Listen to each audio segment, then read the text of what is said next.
Jal, Hmm. bentar aja Jal, bagi waktu dulu, boleh ya? Iya boleh. Oke, kita ngobrol-ngobrol dulu. Ya udah lama kan. Udah lama. Tapi direkam Jal. Oh iyalah. Nah, kita Udah jadi YouTuber kan. kita menghasilkan.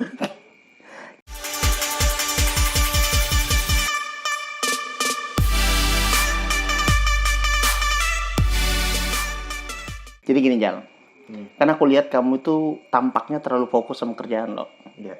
Kayaknya kamu terlalu fokus sama kerjaan sampai-sampai tuh kulihat entah jarang nongkrong karena memang malas atau karena sibuk pekerjaan. Nah, makanya yang pertama ingin aku tanyakan tuh sebenarnya kamu jadi jarang nongkrong sama teman-teman, apalagi sekarang kamu kan kerjanya di ibu kota. Ya, yang masih ibu kota sekarang, Jakarta. Tapi karena WFH kamu ke Samarinda. Iya. Nah, tapi kamu udah berapa bulan sama Samarinda? 6 bulan sih. 6 bulan, tapi kamu nggak mungkin pernah nongkrong pas Ramadan itu aja yang aku tahu ya. Iya. Selepas itu ya kamu nggak pernah nongkrong, khususnya kepada teman-teman yang aku juga nongkrong sama teman-teman itu. Kenapa Jal? Karena kamu terlalu suka sama pekerjaanmu, jadi kamu sibuk sama kerjaan aja kah? Atau emang kamu malas aja nongkrong?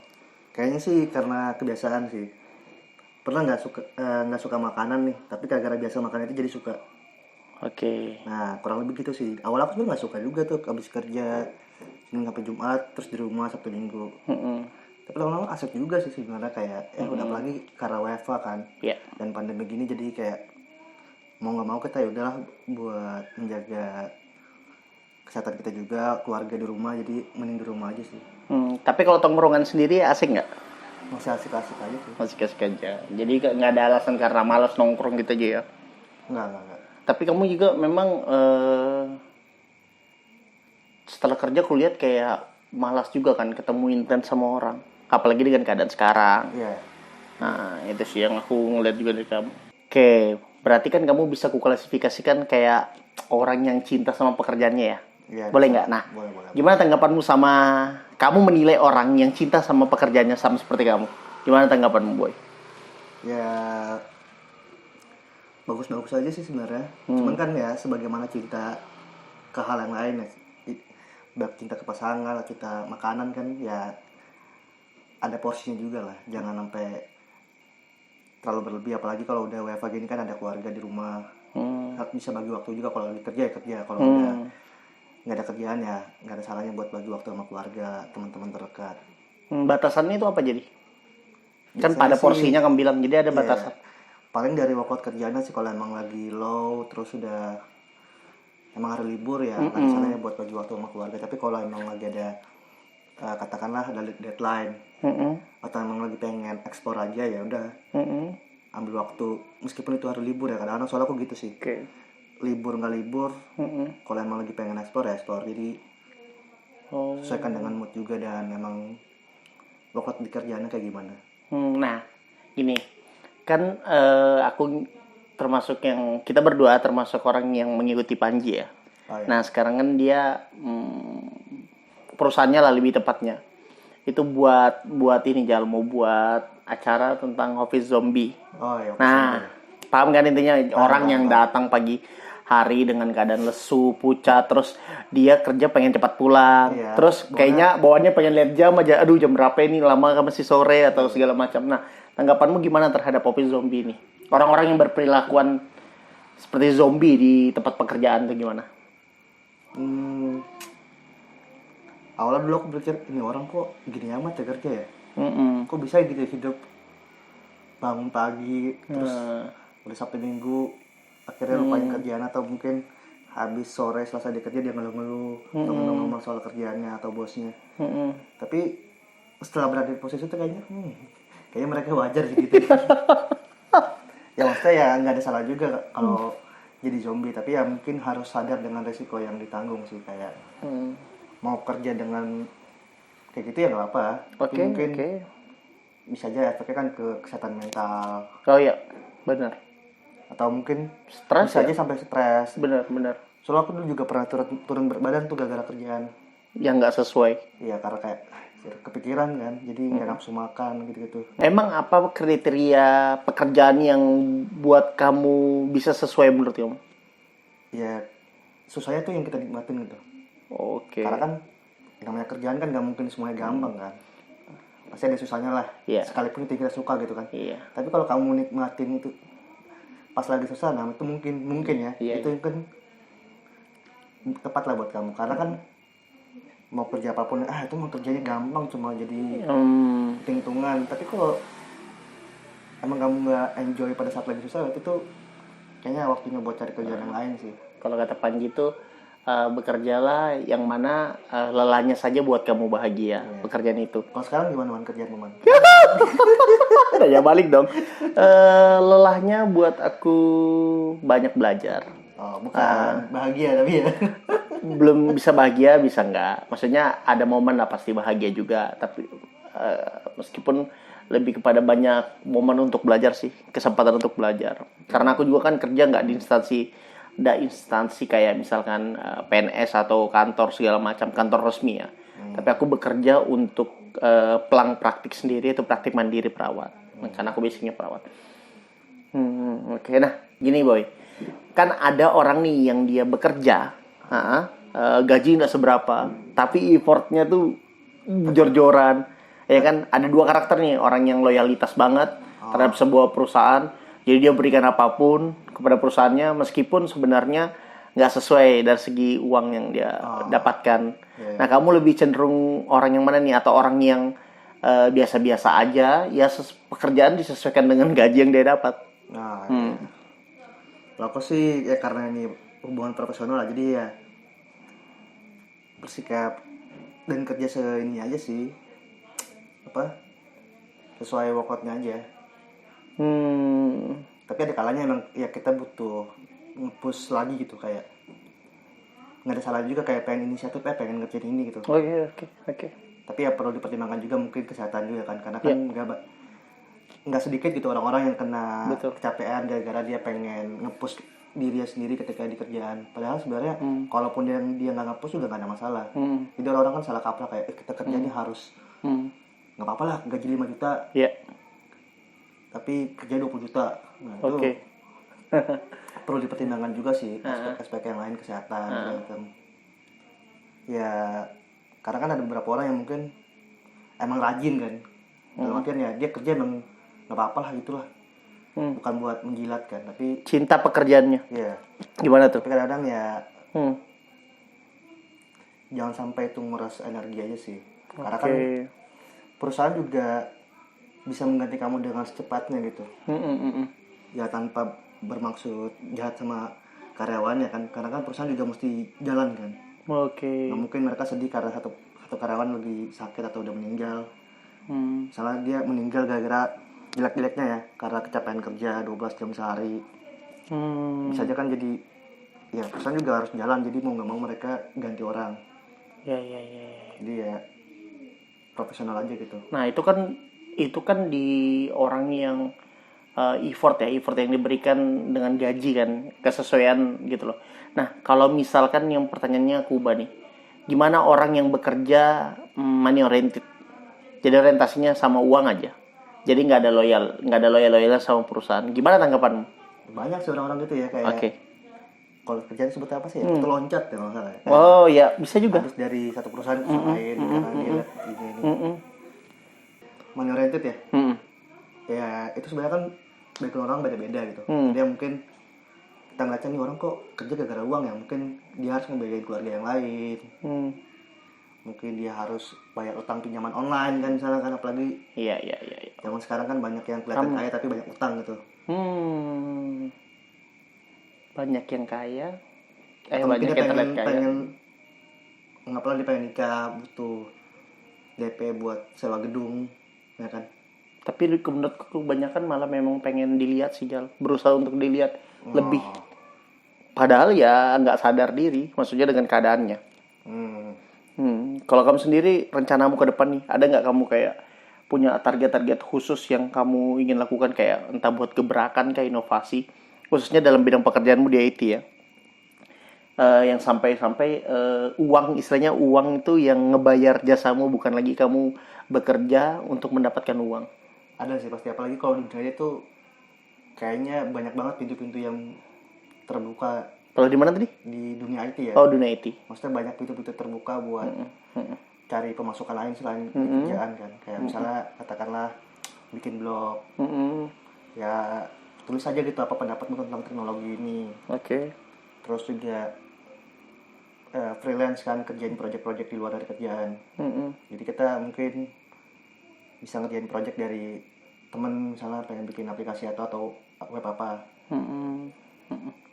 Kalau kayak gitu-gitu sih pasti ya, karena aku juga ngerasa kayaknya susah kalau buat ngadain satu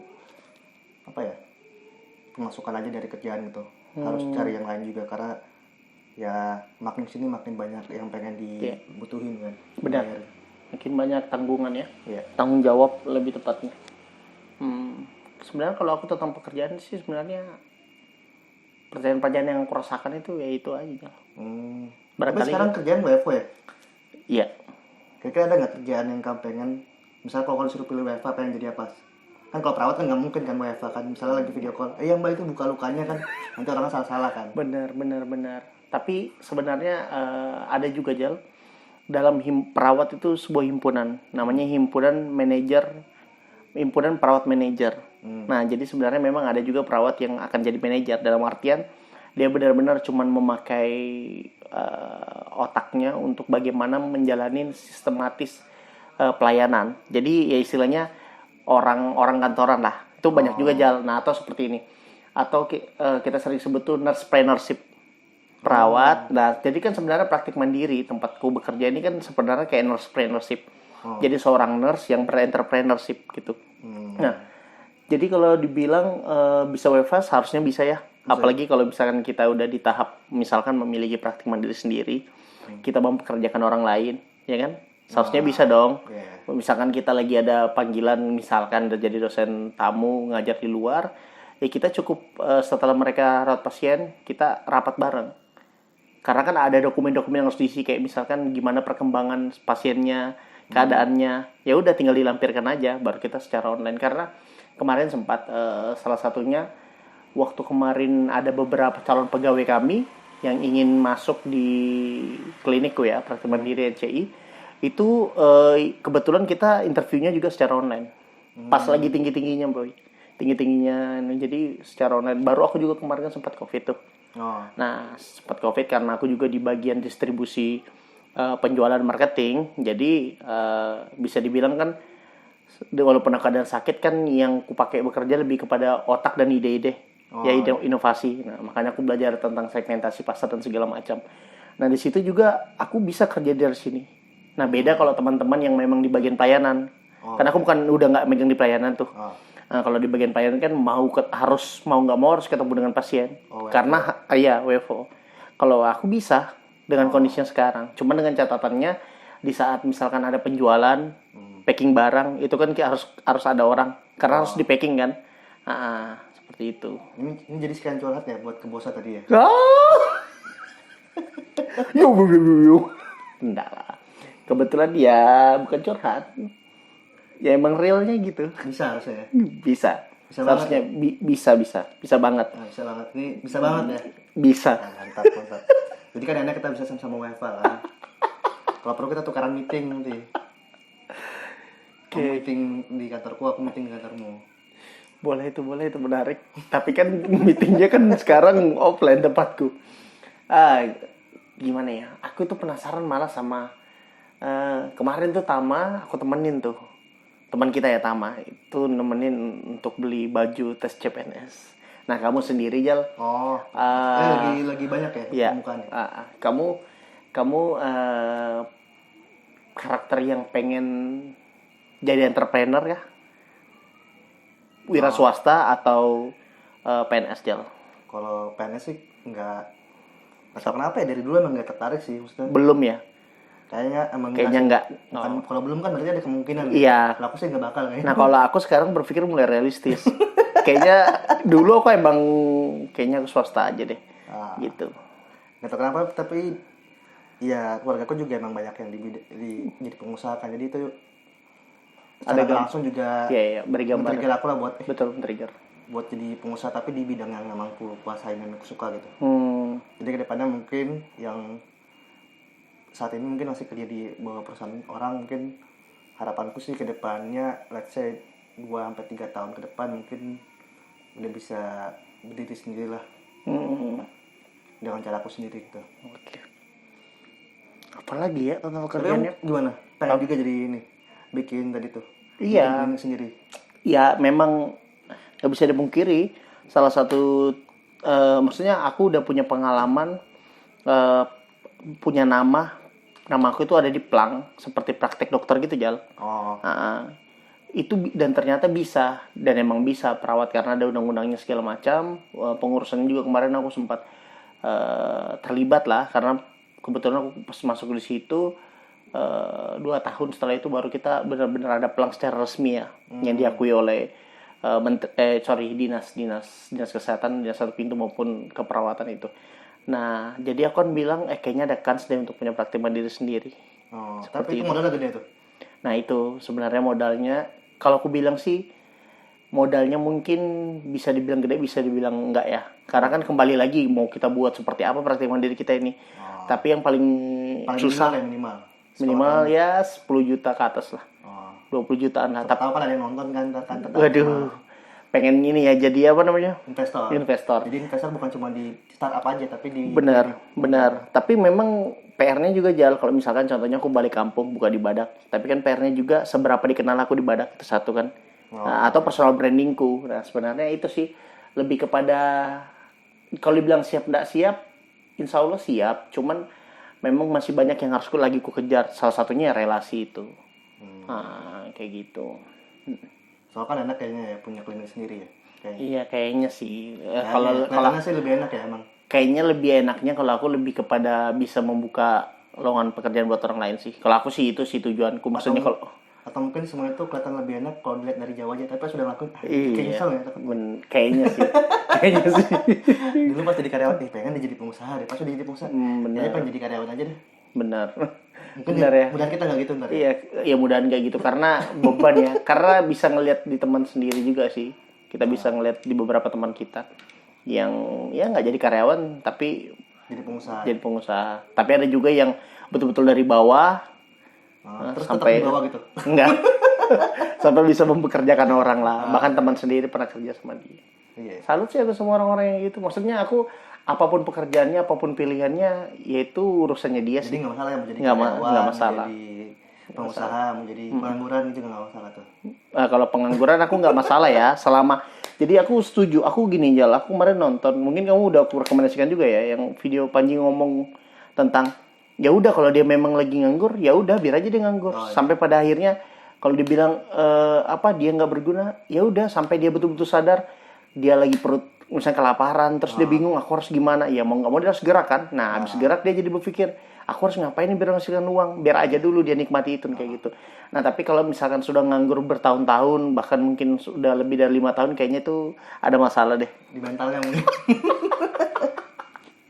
Bisa jadi juga sebagai insecurity sih Jal, seperti itu tuh orang biasanya bisa nggak percaya diri kan sama kemampuannya atau knowledge. Orang sekarang insecure bukan cuma karena berat badan ya. Betul, banyak punya. Nah makanya Jal, jujur Jal, aku beberapa kali juga sering ngomong di videoku sendiri itu aku lagi fokus kepada kayak jangan pernah meremehkan apapun yang berhubungan tentang pemikiran. Nah Jal, sebenarnya masih banyak yang ingin aku bahas Jal. Apalagi tuh? Boleh jadi 2 part nggak? Saya. Oke. Kita lanjut di part kedua.